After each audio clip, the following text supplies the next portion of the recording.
નમસ્કાર ગુજરાત, ફરી સ્વાગત છે આજના તાજા હવામાન સમાચાર વિડીયોમાં। તો આજે તારીખ 28/10/2025 અને મંગળવારના દિવસે વાત કરીએ તો 27 તારીખે જે હવામાન વિભાગ દ્વારા આગાહી કરવામાં આવી હતી તે સિસ્ટમ છે તે ખતરો છે તે વધી ગયો છે અને આજે તે ડબલ થઈ ગઈ ચૂક્યો છે, કારણ કે ગઈકાલે નબળું પડેલું વાવાઝોડું છે તે આજે ફરી મજબૂત બની ગયું છે અને ગુજરાતમાં તે દિશા પકડીને ગુજરાત રાજ્ય ઉપર છે તે ખતરો બન્યો છે। ત્યારે તેની તારીખ અને તમામ માહિતી હું તમને આપવાનો છું કે તારીખ 26 તારીખથી લઈ અને 31 તારીખ સુધી છે તે ગુજરાતમાં આગામી છે તે વાદળો અને વાવાઝોડું અને વરસાદ છે તે જે ગુજરાતમાં આવશે અને છેલ્લે છે તે ગુજરાતને ધમરોડી નાખવામાં કોઈ વાર નથી, કેમ કે હાલ ગુજરાતની ચારે બાજુ છે તે મોટી સિસ્ટમો જોવા મળે છે। એક સાથે ચાર સિસ્ટમો છે તે હાલ લાગુ થઈ ગઈ છે, જે આવું વર્ષમાં કઈ તારીખો છે ક્યારેક જ છે તે આવું બનતું હોય છે, જેવી હવામાન વિભાગ દ્વારા આગાહી કરવામાં આવી છે। અને સાથે સૌથી મોટો પ્રશ્ન કે ગુજરાત સાથે આ વાવાઝોડું ટકરાશે અને આ વાવાઝોડાને શું નામ આપવામાં આવેલું છે અને આગામી કઈ તારીખ સુધી છે તે વરસાદ નોંધાવાનો છે તેની પણ હું તમને વાત કરીશ, કારણ કે જે 27 તારીખે હિન્દ મહાસાગર અને બંગાળની ખાડીમાં જે લો પ્રેશર સાથે બનેલી સિસ્ટમ છે તે હાલ મજબૂત પકડી અને ગુજરાત તરફ છે તે ધીરે છે તે આગળ વધી રહી છે અને કઈ તારીખે ગુજરાતમાં વરસાદ સાથે છે તે વાવાઝોડું ટકરાશે અને આ વાવાઝોડાનું નામ તમને જણાવી દઉં તો માનથા નામ છે તે વાવાઝોડાનું આપવામાં આવેલું છે। આજે મિત્રો આ હવામાન વિભાગ દ્વારા જે નકશો અને સૌરાષ્ટ્રના કયા જિલ્લામાં આગામી 24 કલાકમાં વરસાદ પડશે તેની પણ લાઈવ ફોટા અને વિડીયો હું તમને બતાવીશ। અને ગઈકાલે જે નવસારી, સુરત, વલસાડ જે દક્ષિણ ગુજરાતના જિલ્લાઓમાં છે ત્યાં રેડ એલર્ટ આપવામાં આવેલું છે અને જે તમે લાઈવ સિસ્ટમ જોઈ શકો છો કે કઈ જગ્યાએ છે તે વાવાઝોડું છે તે હાલ સક્રિય છે, જે હિન્દ મહાસાગર અને બંગાળની ખાડી અને ઉત્તર ગુજરાતમાં છે જે પૂર્વની ખાડીઓમાં છે તે ભારે છે તે સિસ્ટમ લાગુ થઈ ગઈ છે અને આજ રાત્રિ દરમિયાન છે તે સૌરાષ્ટ્રના કયા જિલ્લાઓમાં વરસાદ પડશે તેની પણ હું લાઈવ અપડેટ હું તમને બતાવવાનો છું। અને આજના વિડીયોના ટોપિક સૌપ્રથમ તમને જણાવી દો કે સૌપ્રથમ આપણે વાત કરીશું કે રીતસર વાવાઝોડાની સિસ્ટમ બતાવીશ, ત્યાર પછી હાલમાં વરસાદની સંભાવના કેટલી છે કે 100% છે કે 99% તેની પણ વાત કરી છે અને શું થશે આગામી 10 દિવસ છે તે ગુજરાત માટે કેવા દિવસો જવાના છે તેની પણ વાત કરીશ, કેમ કે નવા વર્ષથી તે દુર્લભ તે વર્ષ ચાલુ થઈ ગયું છે, કેમ કે ખેડૂતોના જે ગીર સોમનાથ જિલ્લાના જે વિડીયો સામે આવ્યા છે કે ખેડૂતોના જે મોંમાં આવેલું જે ખોરાક છે કહી શકાય કે હાલ બગડ્યું છે।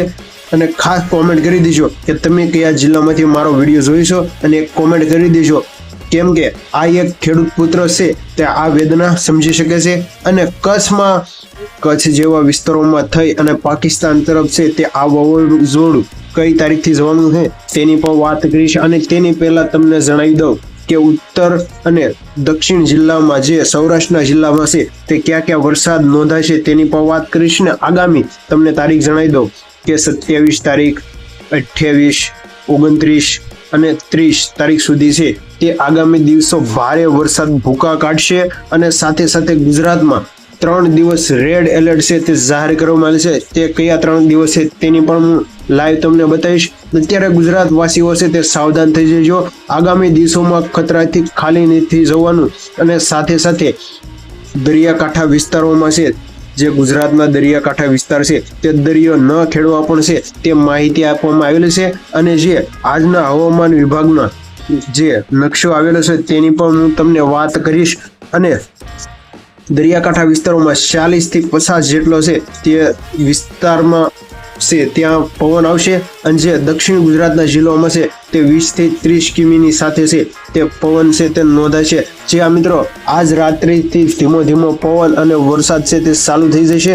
તો હવે આપણે સૌરાષ્ટ્ર અને દક્ષિણ વિભાગમાં જે જિલ્લાઓ છે અને જે 24 તારીખથી લઈ અને 31 તારીખ સુધી જે વરસાદની આગાહી કરવામાં આવેલી છે, રેડ એલર્ટ કયા જિલ્લાઓમાં છે અને આગામી ખેડૂતોને છે તે પાક બગડી ગયા છે તેના વિશે ગુજરાત સરકાર શું પગલું લેશે તેની પણ વાત કરીશું અને આગામી કયા જિલ્લાઓમાં કમોસમી વરસાદ પડશે તેની સચોટ માહિતી આપીશ, કારણ કે જે ફોટા અને વિડીયો સામે આવ્યા છે તે હું તમને બતાવીશ અને આપણે આ હવામાન વિભાગની આગાહી જોયા બાદ તમારે કોઈ પણ પ્રકારનો બીજો વિડીયો જોવો નહીં પડે.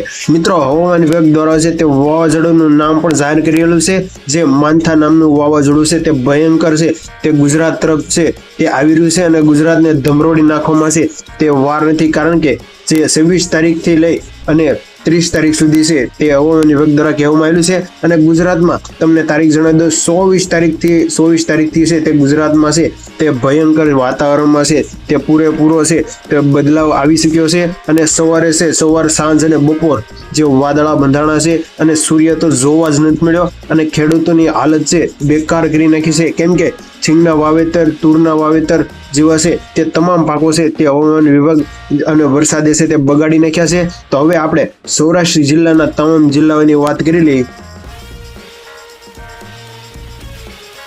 તો મિત્રો, તમે સ્ક્રીન પર જોઈ શકો છો કે 27 તારીખથી લઈને 30 તારીખ એટલે કે 30 ઓક્ટોબર સુધી ગુજરાતમાં કમોસમી વરસાદ છે તે નોંધાવાનો છે. અરબ સાગરમાં બનેલું ડિપ્રેશન ગુજરાત તરફ છે તે ધીમે ધીમે છે તે આપણું ગુજરાત અહીં છે તે ગુજરાત તરફ છે તે ધીમે ધીમે આગળ વધી રહ્યું છે. અને સૌરાષ્ટ્ર, કચ્છ અને રાજ્યના અન્ય વિભાગોમાં છે તે રેડ એલર્ટ છે તે જાહેર કરેલું છે. અને સાથે સાથે દરિયો ન ખેડવા પણ માહિતી આપવામાં આવેલી છે. તો હવે તમને જે હવામાન વિભાગનો નકશો છે તે માહિતી આપી.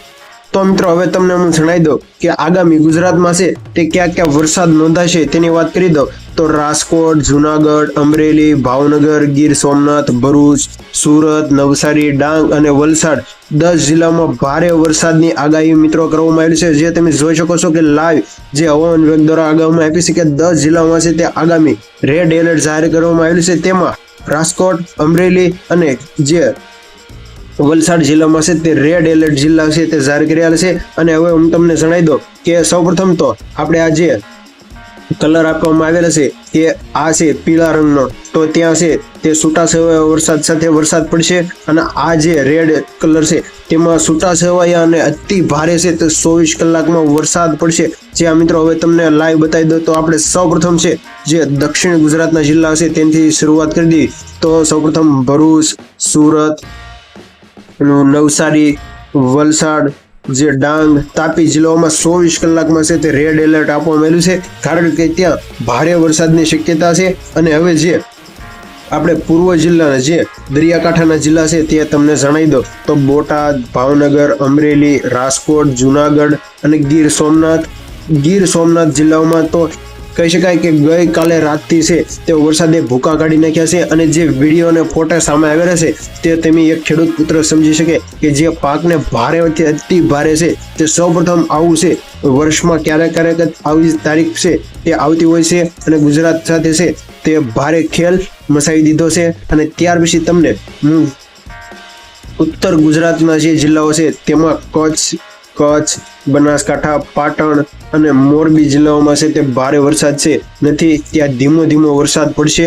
અને હવે મધ્ય ગુજરાતમાં તમને વાત કરી દો તો મહેસાણા છે, સાબરકાંઠા છે, અરવલ્લી, મહીસાગર, ખેડા ત્યાં છે તે રેડ એલર્ટ નથી પણ ધીમો વરસાદ પડશે. અને આગામી 30 તારીખ સુધીમાં છે ત્યાં પણ રેડ એલર્ટ છે તે જાહેર થવાની પૂરેપૂરી શક્યતા છે. હાલ છે તે તમને જણાવી દો કે રેડ એલર્ટ છે તે વલસાડ, નવસારી, ભરૂચ અને સુરત જિલ્લાઓમાં છે તે રેડ એલર્ટ આપવામાં આવેલા છે. અને ગુજરાતવાસીઓ છે તે હાલ ક્યાંય પણ ફરવા જતા હોય તો હાલ 30 તારીખ સુધી છે તે કેન્સલ કરી દેજો. કારણ કે ફરવા જવામાં પણ નુકસાન આપણું છે આ સમજી અને ઘર પર જ રહેજો. આજની આ હતી હવામાન વિભાગની માહિતી. જો સારી લાગી હોય તો એક કોમેન્ટ કરી દેજો. જય માતાજી, જય દ્વારકાધીશ.